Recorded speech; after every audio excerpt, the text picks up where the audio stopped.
Okay, so once you've got those 1, 2, 3, 4 screws off, it's a case of now just peeling this away. Now, sometimes you can get your fingers underneath and behind. Sometimes you need to just get a trim tool, and all you're doing is pulling.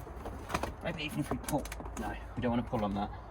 So we need to just get underneath with, whether it's a flathead screwdriver or a plastic trim removal tool, just to pop the first clip.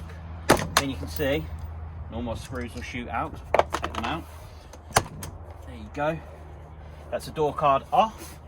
And you need to just pull it away at the top, and that's everything disconnected.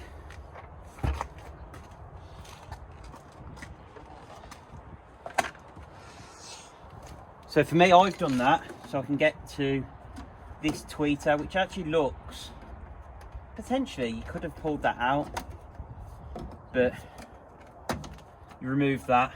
Then the front speakers, you've just got Torx screws. Again, just undo those and whip those out if you want to upgrade those. So if you found today's video useful, hit the thumbs up button, subscribe and hit the notification bell so you get alerts every time we upload new content. Thanks for watching, and we'll see you in the next video.